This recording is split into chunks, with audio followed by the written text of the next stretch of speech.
আসসালামু আলাইকুম রহমতুল্লাহ। এক ভাই আমার ভিডিওতে কমেন্ট করেছেন রমজানের প্রস্তুতি সম্পর্কে একটি ভিডিও বানাতে। প্রিয় ভাই, আপনি ভালো একটি প্রশ্ন করেছেন। আপনি রমজান মাসের প্রস্তুতি সম্পর্কে জিজ্ঞাসা করেছেন। এমন একটি সময় আপনি প্রশ্ন করেছেন যখন সিয়াম সম্পর্কে বহু মানুষের ধ্যান ধারণা পাল্টে গেছে। তারা এই মাসকে খাবার দাবার, পান পানীয়, মিষ্টি মিষ্টান্ন, রাত জাগা ও স্যাটেলাইট চ্যানেল উপভোগ করার মৌসুম বানিয়ে ফেলেছে। এর জন্য তারা রমজান মাসের আগে থেকেই প্রস্তুতি নিতে শুরু করে, এই আশঙ্কা যে কিছু খাদ্যদ্রব্য কেনা বাদ পড়ে যেতে পারে অথবা দ্রব্য মূল্য বৃদ্ধি পেতে পারে। এভাবে তারা খাদ্যদ্রব্য কেনা, হরেক রকম পানীয় প্রস্তুত করা এবং কি অনুষ্ঠান দেখবে আর কি দেখবে না সেটার জন্য তারা স্যাটেলাইট চ্যানেলগুলোর প্রোগ্রাম সময়সূচি অনুসন্ধান করার মাধ্যমে প্রস্তুতি নেয়। অথচ রমজান মাসের তাৎপর্য সম্পর্কে সত্যিকারেই তারা একেবারেই অজ্ঞ। তারা এ মাসকে ইবাদাত ও তাকওয়ার পরিবর্তে উদরপূর্তি ও চক্ষুবিলাসের মৌসুমে পরিণত করেছে। অপরদিকে কিছু মানুষ রমজান মাসের তাৎপর্য সম্পর্কে সচেতন। তারা শাবান মাস থেকেই রমজানের প্রস্তুতি নিতে থাকে। এমনকি তাদের কেউ কেউ শাবান মাসের আগ থেকেই প্রস্তুতি নেওয়া শুরু করে। তওবা করা সব সময় ওয়াজিব, তবে ব্যক্তি যেহেতু এক মহান মাসের দিকে এগিয়ে যাচ্ছে, তাই অনতি বিলম্বে নিজের মাঝে ও স্বীয় রবের মাঝে যে গুনাহগুলো রয়েছে এবং নিজের মাঝে ও অন্য মানুষের মাঝে অধিকার ক্ষুণ্ণের যে বিষয়গুলো রয়েছে সেগুলো থেকে দ্রুত তওবা নেওয়া উচিত, যাতে করে সে পাক পবিত্র মন ও প্রশান্ত হৃদয় নিয়ে এ মুবারক মাসে প্রবেশ করতে পারে এবং আল্লাহর অনুগত্য ও ইবাদতে মশগুল হতে পারে। আল্লাহ তাআলা বলেছেন, হে মুমিনগণ, তোমরা আল্লাহর কাছে তওবা করো যাতে করে সফল কাম হতে পারো।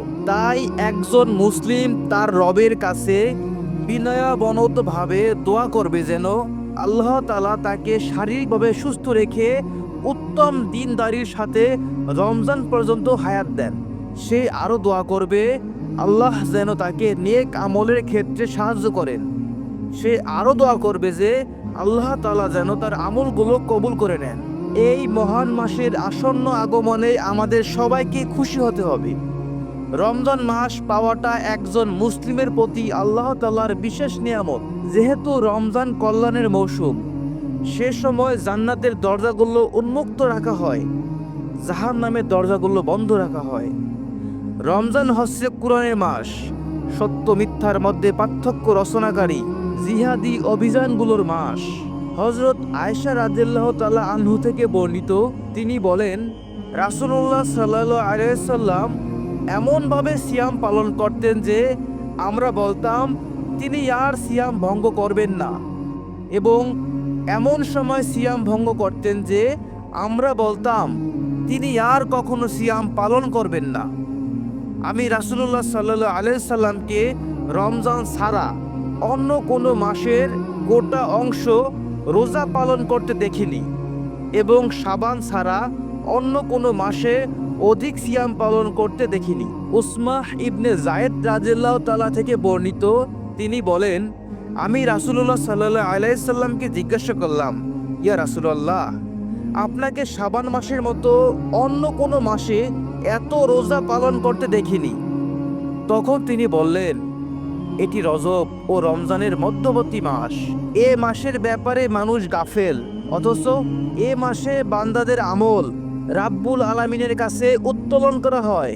তাই আমি পছন্দ করি যে রোজা পালনরত অবস্থায় আমার আমল উত্তোলন করা হোক। সালমাহ ইবনে কুহাইল বলেছেন, শাবান মাসকে তেলাওয়াতকারীদের মাস বলা হতো।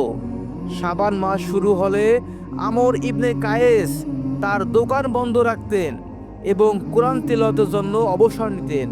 আবু বক্কর আল বালখি বলেন, রজব মাস হলো বীজ বপনের মাস, শাবান মাস হলো খেতে সেচ প্রদানের মাস এবং রমজান মাস হলো ফসল তোলার মাস। তিনি আরও বলেছেন, রজব মাসের উদাহরণ হলো বাতাসের ন্যায়, শাবান মাসের উদাহরণ হলো মেঘের ন্যায়, রমজান মাসের উদাহরণ হলো বৃষ্টির ন্যায়। তাই যে ব্যক্তি রজব মাসে বীজ বপন করল না, শাবান মাসে সেচ প্রদান করলো না, সে কিভাবে রমজান মাসে ফসল তুলবে? প্রিয় দর্শক, সামনে রমজান মাস, আমরা সকলে চেষ্টা করব রমজান মাসে 30টি রোজা পালন করার।